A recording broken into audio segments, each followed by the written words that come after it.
Thưa quý vị, tại sự kiện Việt Nam NFT Summit 2022 ngày hôm nay, chúng ta sẽ cùng nhau tìm hiểu về hành trình ươm mầm blockchain và hiểu hơn về thách thức, cơ hội, tiến trình ứng dụng công nghệ blockchain. Sau đây, xin trân trọng kính mời ông Huy Nguyễn, Phó Chủ tịch Hiệp hội Blockchain Việt Nam và ông CZ, nhà sáng lập và CEO của tập đoàn Binance, cùng tiến lên sân khấu và đối thoại, chia sẻ kinh nghiệm đến toàn hội nghị của chúng ta. Please welcome on stage Mr. Huy Nguyễn and Mr. CZ.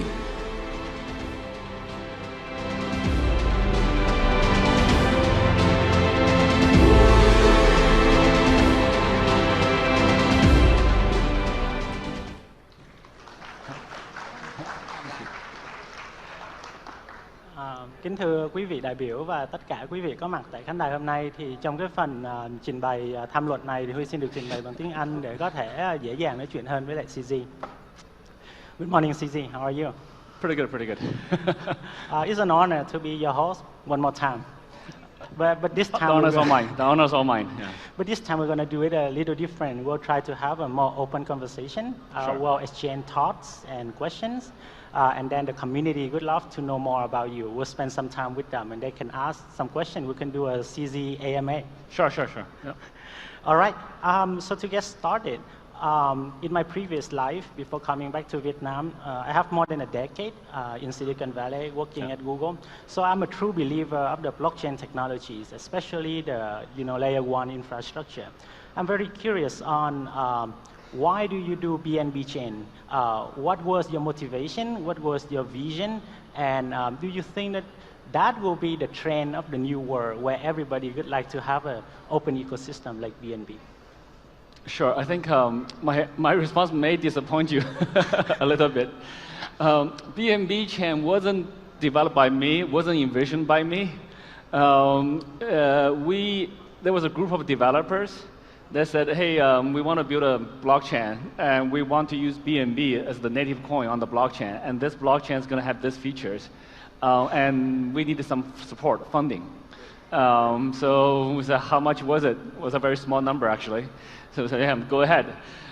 So that's pretty much my involvement in BNB chain, to be very frank. But generally, I think myself, I've always tried to make new technologies being able to be used by a large number of people. So typically, technologies go through a few phases. The first phase is what I call more academic or prototyping. You prove the technology works, but it may work, may or may not work at a large scale. For a technology to be used by hundreds of millions or billions of people, you need capacity, you need performance. I've always been focused on the later part. So how to make the application be able to be used by hundreds of millions or billions of people. So BNB chain kind of took that as a general guideline, and then it's less about new features, it's much more about speed and performance. So BNB chain is much higher performance, and given the higher capacity, it's lower fees. So by number of active users, daily active addresses is much more than the other blockchains. So it's really focused on a normal retail average person. Whereas if you look at Ethereum, the total value locked is high. It's really mostly used for very expensive NFTs. Sometimes the network fees can cost up to $100 per transaction.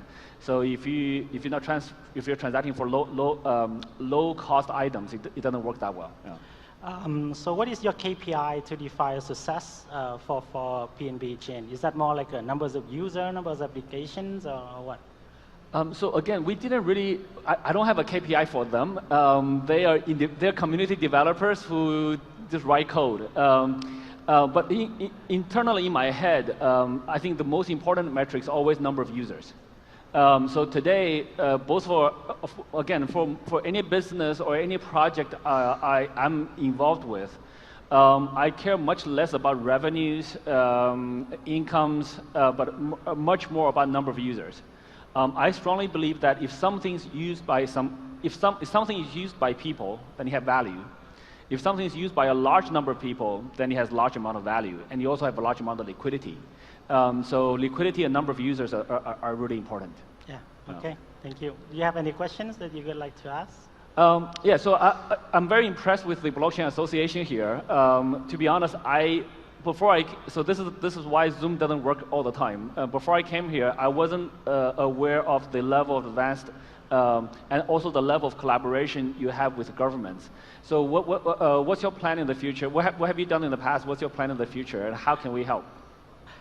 Thank you. That's a great question. So actually, Vietnam Blockchain Association was just founded, a month ago. Yeah. Actually, 2 weeks ago, to be precise.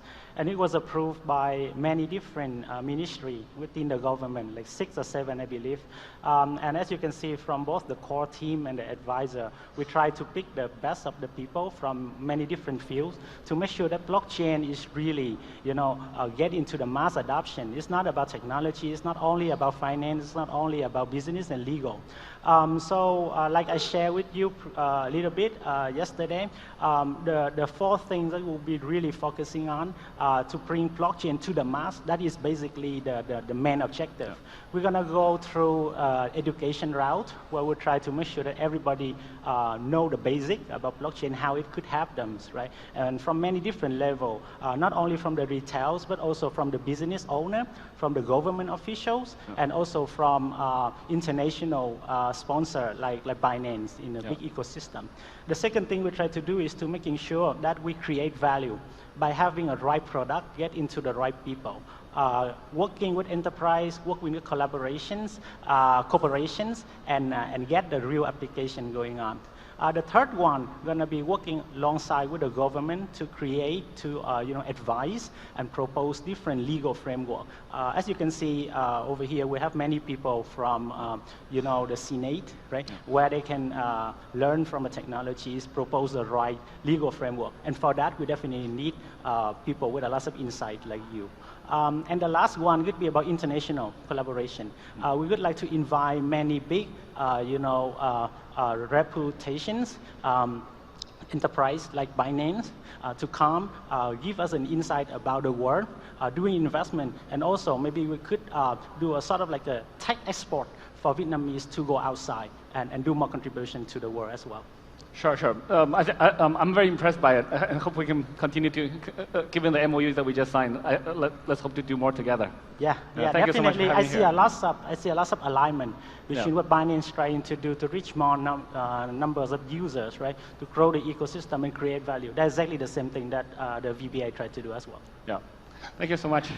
Yeah. So there has always been a debate about whether we need tokens for blockchain project to be successful. So what your thought on it? Is blockchain project really about crypto economy and the technologies, or can blockchain just succeed on it all? So I don't know the question for sure. I don't know the answer for sure. I only have my opinion. I know there's many enterprises, companies, countries trying to do blockchain without a token. Technically, theoretically, it could work, but I think it makes things a lot more difficult. The Bitcoin blockchain works because you have the incentive structure in place. So you have the Bitcoin coin that's incentivizing the either miners or node operators. This is how to make that game theory work. You are financially incentivized to maintain the network. The network itself is a self-working ecosystem. Without tokens, without crypto, if you just want to do blockchain, you could do enterprise blockchain, you could do, but you can't do a full, I think it's very difficult to get the game theory right so that people are incentivized natively in the ecosystem. So I think it makes hugely more difficult. So you do believe that there is a correlation somewhere between the game theory together with the technology that make blockchain really the decentralization? Absolutely. I think, look, if we look at Bitcoin, if we take Bitcoin away and just use the blockchain, there's no incentive. Without the incentives, 51% attacks could happen much more easier. There will be less miners. There's just less of the ecosystem. Whereas with a token now, or with a coin, now you can design the token economics so that you have community users holding some coins. You have incentives for play to earn, for miners. Without the financial model in there, just the blockchain technology doesn't quite work without the incentives. Yeah. Okay, yeah, that's great. Yeah. You have any more questions? I actually don't have. Okay. Yeah. Last questions. I know that a few years ago you actually, kind of go all in with the blockchain technologies, and that bet turned out to be extremely well, as everybody knows now. But what would you advise to the younger entrepreneur in this field, in the tech startup? I know many of the companies here are actually the entrepreneur trying to do something new with blockchain. Any good advice for them? Sure. I think as I said, the first thing earlier today, the first thing I always recommend is risk management. Don't follow people's advice on Twitter. Don't follow other people's strategies. Think about your own strategy. Think about your own risk. That's and start small. Start with 1% of your investable portfolio, and then if you do well, then increase it. If you don't, then decrease it. So that's the number one thing. For startups and entrepreneurs, there's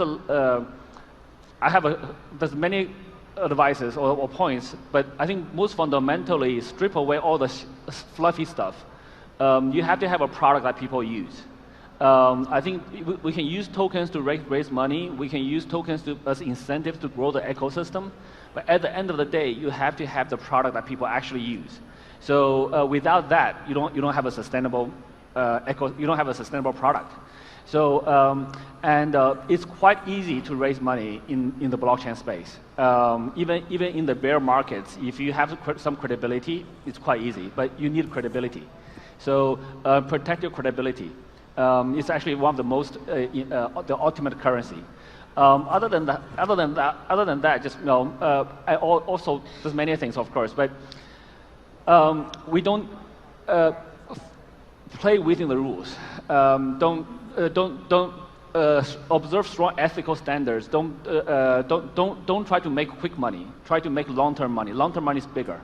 So yeah, I think there's a lot, but fundamentally, just good product people use, good service, high ethics. A lot of startups trying to raise money nowadays having questions of whether they should do the equities or more on the token side of things. Do you have any advice specifically for that? So which side of things? No, I mean like any advice for that? Should they do the equities or should they do the token sale? Token sale versus? Equity sale. Equity sale, okay. I personally believe token sales are much easier to raise money than equity sales. I think equity, more or less, equity has some benefits. If you're doing a B2B business, equity is easier. If you're doing a B2C business today in the blockchain space, tokens much easier. And also, with a token raise, the model works very differently from the equity raise. After you do a token raise, you don't need to have a board. So you still maintain your autonomy. You don't have to go through many of the traditional complicated processes, but you're answering to a community of users. It changes the dynamic quite a lot. But I think given this new technology, from a founder perspective, using token raise is much easier. You get a lot more money. You retain a lot more freedom. You do need to hold yourself to a high ethical standard because there are usually thousands or tens of thousands or even millions or hundreds of millions of people relying on you. Mistakes can be very costly to your reputation and to millions of users.